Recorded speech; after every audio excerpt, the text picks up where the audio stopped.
Jack l'Éventreur, le plus célèbre des tueurs.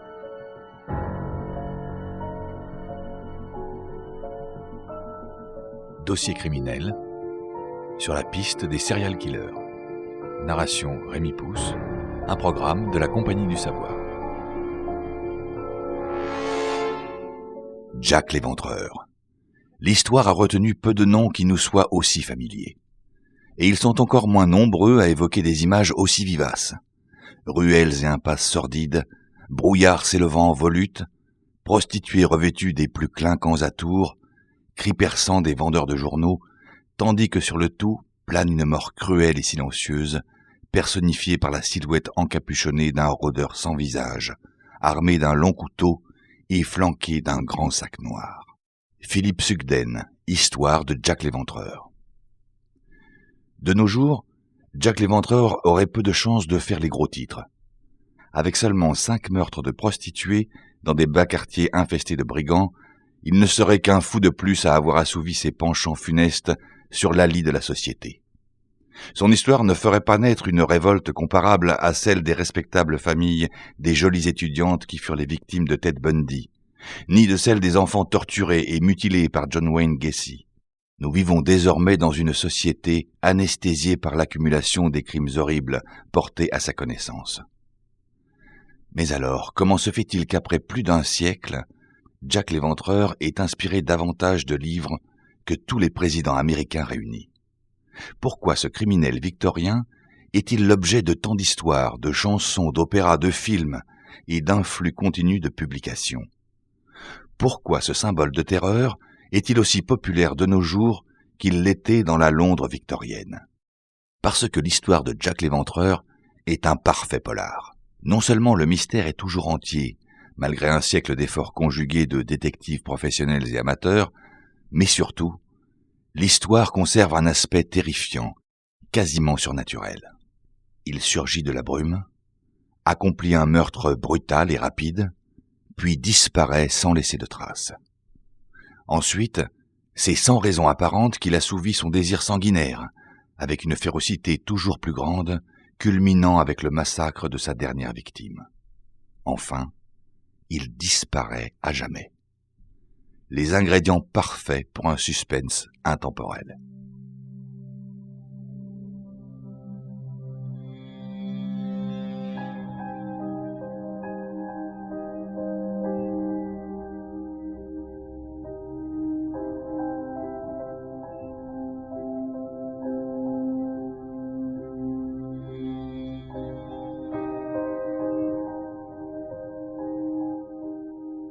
La première dame.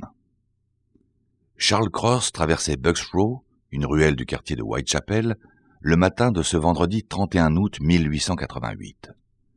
Il était presque 4 heures du matin, la rue était sombre et semblait déserte. L'aube qui se levait sur Londres était froide et humide.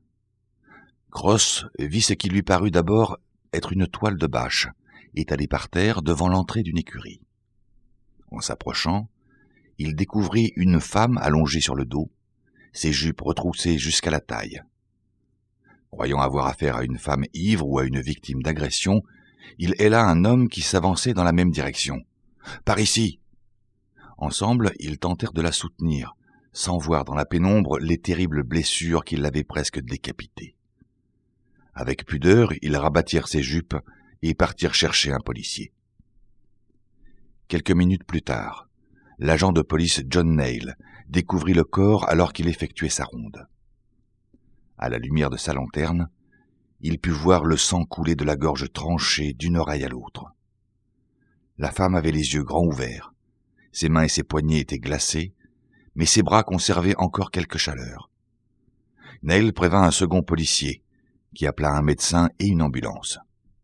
Neil partit alors réveiller quelques-uns des habitants du voisinage pour leur demander s'ils avaient entendu quoi que ce soit de suspect, mais il n'apprit rien de plus. Le docteur Rhys-Levelin arriva bientôt sur les lieux et examina la femme. Il informa les policiers de ce que la blessure à la gorge avait été fatale, et que comme certaines parties du corps étaient encore chaudes, la mort ne pouvait pas remonter. On emmena le corps rue Old Montague à la morgue de la maison de correction qui se dressait là. Lorsqu'on déshabilla la victime, l'inspecteur Spratling découvrit de profondes mutilations à l'abdomen. Il rappela alors le docteur Llewellyn pour un examen plus poussé. Le médecin releva des traces de coups à la mâchoire inférieure gauche. L'abdomen portait une large blessure au couteau, aux lèvres déchiquetées, ainsi que plusieurs coupures qui se poursuivaient vers le bas. Le médecin émit l'hypothèse qu'un gaucher aurait pu infliger ces blessures, très rapidement, avec un couteau à longue lame. Plus tard, il ne se montrerait plus aussi sûr que le tueur soit gaucher. Plusieurs théories s'affrontent au sujet des blessures. Philippe Sütgen présente une argumentation convaincante. Si la gorge avait été tranchée, tandis que la victime se trouvait debout et en vie, alors la blessure aurait laissé échapper un fort jet de sang, qui aurait probablement trempé l'avant des vêtements. Mais la victime n'avait pas de sang sur la poitrine, ni sur la partie correspondante du vêtement. Un peu de sang avait coulé sur le pavé, formant une petite flaque sous la gorge de la victime, et le reste avait été absorbé par l'arrière du corsage et du manteau. Le sang de la blessure au ventre avait trempé les tissus qui se trouvaient autour. Tout cela prouve que les blessures avaient été infligées alors que la victime se trouvait sur le dos, et suggère qu'elle était déjà morte à ce moment-là. Il n'allait pas être simple d'identifier le corps. La victime n'avait sur elle qu'un peigne, un mouchoir et un miroir brisé. Ses jupons portaient la marque de la maison de correction de Lambeth. Il n'y avait aucune autre indication sur le reste de ses vêtements, usés et bon marché. Elle avait un chapeau de paille noir, orné d'un galon de velours noir. La femme mesurait approximativement 1,60 m, avait les cheveux bruns grisonnants et les yeux bruns. Il lui manquait plusieurs dents de devant. Mais un peu plus tard, la nouvelle s'était répandue dans le quartier de Whitechapel. La police entendit parler d'une femme appelée Polly, qui vivait dans une maison au 18 Stroll Street. Puis une femme de la maison de correction de Lambeth identifia la victime. Mary Ann Nichols, 42 ans. Le lendemain, son père et son mari identifièrent le corps à leur tour. Polly était la fille d'un serrurier et avait épousé William Nichols, ouvrier d'imprimerie. Ensemble, ils avaient eu 5 enfants. Polly était alcoolique, et la boisson avait eu raison de leur mariage. Depuis, Polly avait vécu de ses maigres gains de prostituée. Elle avait toujours un grave problème d'alcool. De temps en temps, elle essayait de reprendre sa vie en main, mais échouait toujours. Elle était amère et misérable, mais on avait pitié d'elle, et on l'aimait bien. Le détective qui avait été chargé de l'affaire se nommait Frederick George Haberline. Ce policier chevronné avait 25 années de service derrière lui, et en avait passé la plupart dans le quartier de Whitechapel. Celui qui avait tué Polly Nichols n'avait rien laissé derrière lui, ni témoin, ni arme, ni quelque indice que ce soit. Personne dans le voisinage n'avait entendu le moindre bruit. Les policiers qui patrouillaient dans la zone n'avaient rien remarqué d'inhabituel. Bien que Polly ait été retrouvée très peu de temps après avoir rendu l'âme, on n'avait vu ni véhicule ni fuyard. On soupçonna pendant un temps les équarrisseurs de chevaux qui travaillaient non loin de là, mais il fut rapidement prouvé qu'ils étaient à l'ouvrage au moment du meurtre. Les habitants de Whitechapel savaient déjà que des femmes du voisinage avaient été attaquées lorsque Polly Nichols mourut. Les points de vue s'affrontent quant à savoir si ces attaques étaient l'œuvre du même homme, celui qu'on connut plus tard sous le nom de Jack l'Éventreur. Mais pour les habitants de Whitechapel, il n'y avait aucun doute. Le lundi 6 août 1888, plusieurs semaines avant le meurtre de Polly Nichols, on avait retrouvé à George Yard le corps de Martha Trabham, une prostituée de 39 ans. Elle avait été assassinée et on estimait l'heure de la mort à 2h30 du matin. Elle avait reçu 39 coups de couteau au tronc, au cou et aux parties intimes. Le rapport du docteur Timothy Kailin, qui avait conduit l'autopsie, n'indiquait pas que la gorge ait été tranchée ni l'abdomen mutilé. À part une blessure infligée par un couteau solide à longue lame, telle une dague ou une baïonnette, les mutilations avaient été faites au canif. Mary Ann Connelly, qu'on appelait Pearly Paul, était une autre prostituée, qui déclara qu'elle se trouvait encore avec Martha, en compagnie de 2 soldats, quelques heures avant que Martha ne soit tuée. La police emmena Paul à la tour de Londres, pour lui faire reconnaître les soldats de la garnison. Les 2 qu'elle désigna furent reconnus innocents de tout crime. Un agent de police qui s'était trouvé en service dans les environs de George Yard avait aussi aperçu un soldat, à peu près au moment de la mort de Martha, mais ce soldat ne fut jamais vraiment identifié. Quelques mois auparavant, Emma Smith, prostituée, 45 ans, avait été victime d'une attaque à une centaine de mètres de l'endroit où on devait retrouver Martha Trabam. C'était le 2 avril 1888, à 7 heures du soir. Emma Smith reçut de graves blessures à la tête et au visage. Un instrument contondant lui fut enfoncé dans le vagin. Elle déclara à sa logeuse que plusieurs hommes l'avaient détroussée et agressée. Les habitants de Whitechapel étaient fermement convaincus que ces éclats de violence, si proches les uns des autres, étaient tous liés. Mais il s'agissait de crimes très différents. Trabam fut certainement tué par un seul homme, tandis que Smith avait été attaqué par plusieurs. Si on avait attaqué Smith, c'était très clairement pour la volée, pas Trabam. Les blessures infligées ne se ressemblaient pas du tout. Il est donc très improbable que la même personne soit à l'origine des 2 crimes. Seul le meurtre de Trabam porte quelques ressemblances à l'œuvre de celui dont on se souviendra par la suite sous le nom de Jack l'Éventreur.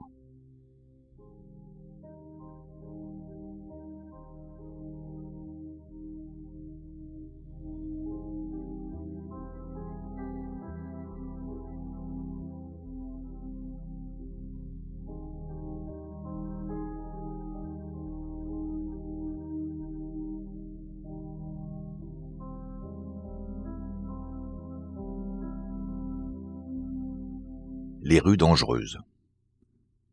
Cette rue se trouve à l'est. Il n'est pas nécessaire de préciser de quoi elle est à l'est. L'est est une ville qui s'étend, un endroit terrible. Une épouvantable plaque de taudis dissimulant d'ignobles êtres, des choses rampantes et humaines, où hommes et femmes vivent dans la crasse et se nourrissent de jeans, où cols et chemises propres sont des luxes inconnus, où chacun arbore un œil au beurre noir et où nul ne sort coiffé.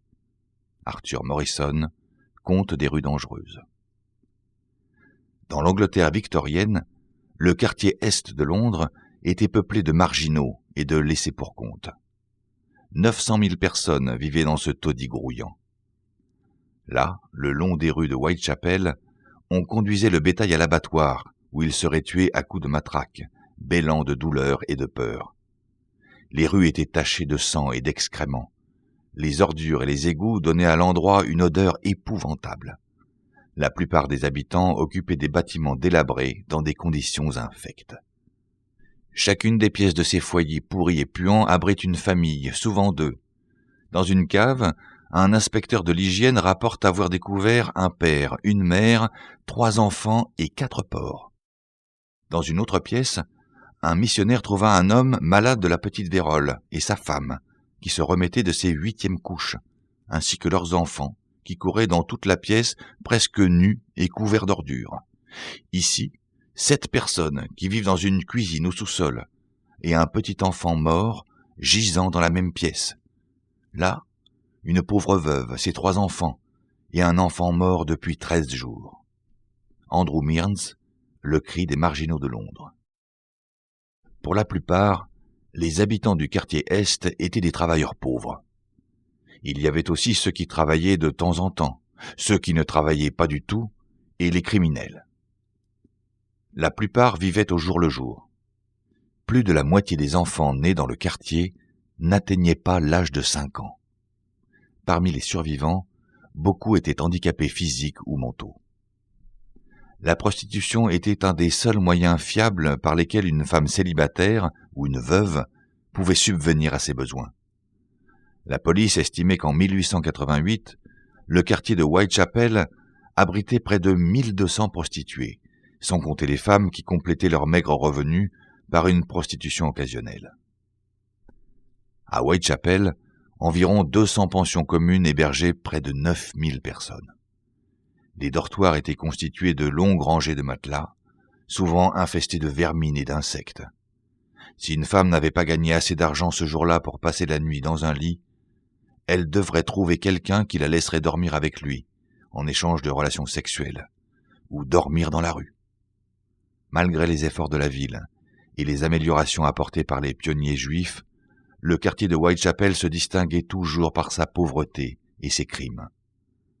Dans la misère noire des gourbis surpeuplés, dans les allées sombres et les étroites ruelles serpentant entre les taudis, le tueur avait trouvé un terrain de chasse idéal.